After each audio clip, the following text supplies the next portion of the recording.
Hey, what's up? Jason here. Now in today's video, we're going to be looking at how solar energy got so cheap. It's one of the more impressive things that has happened to green energy lately, in my opinion, which is why I decided to study it a little bit deeper.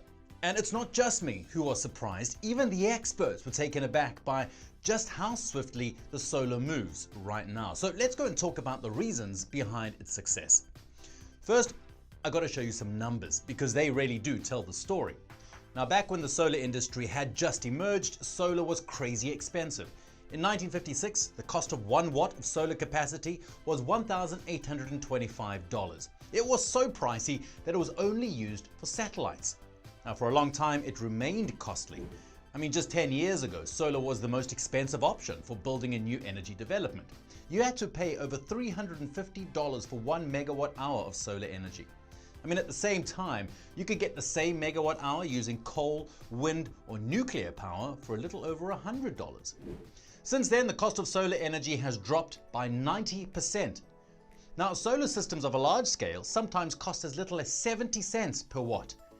The International Energy Agency, or IEA, says that solar can now generate electricity at or below $20 per megawatt hour.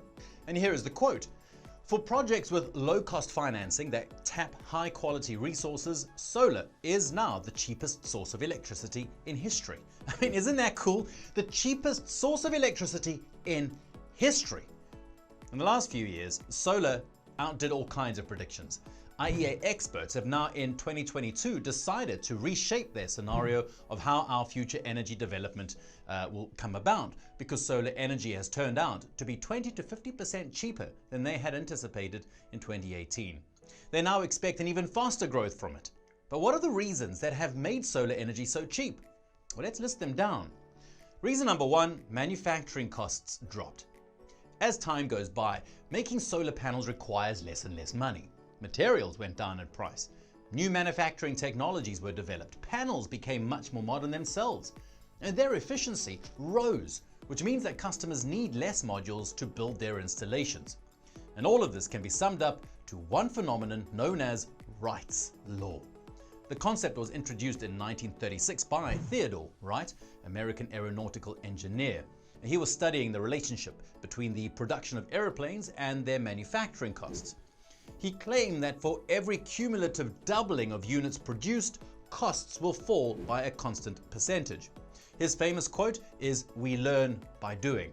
Now, the more we make something, the easier and cheaper it becomes to produce. Wright's law has proven to be valid when it comes to solar panels.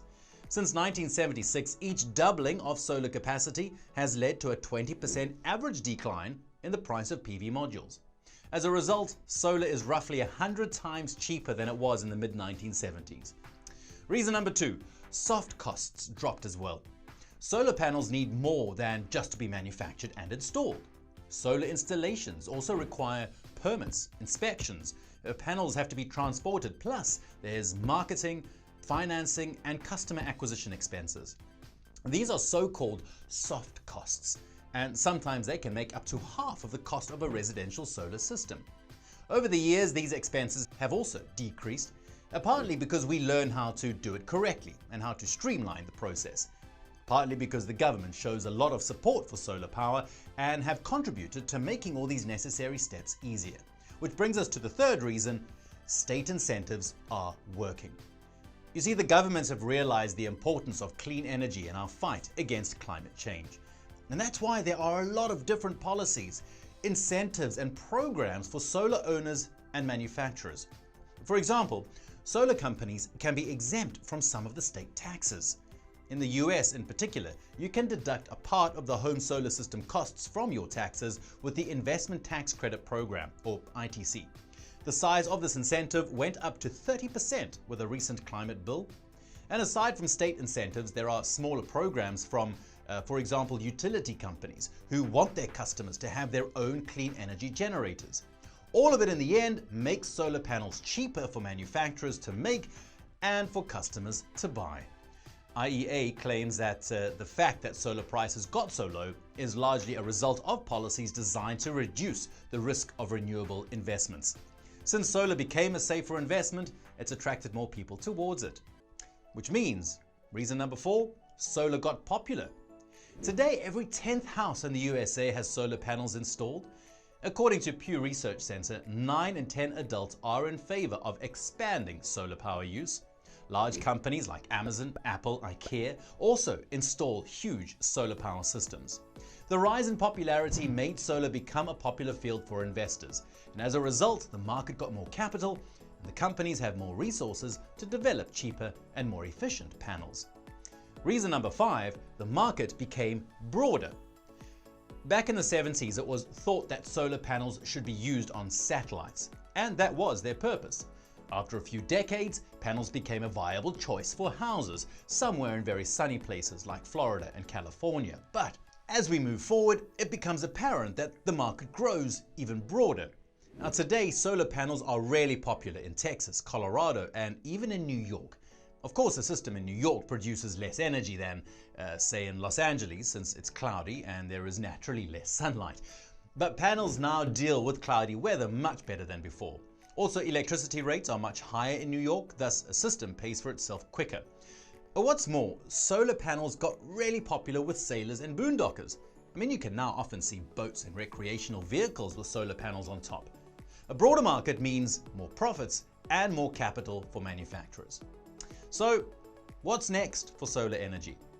Well, it appears that solar will now lead the renewables, which should slowly but steadily replace fossil fuels in the next few decades. The experts predict that by 2030, installed solar capacity is going to be 6 times larger than it was 5 years ago. By 2050, we might even reach over 8,500 gigawatts installed, which is 18 times bigger than it was in 2018. But it is possible that even now the experts still underestimate the potential of solar. Well, that's all for this one. If you liked the video, come check out our magazine and follow us on Instagram. You can find all the links that you need in the description, and you'll find a lot of cool stuff about green energy there as well. I'm Jason, and we'll see you next time. Bye-bye.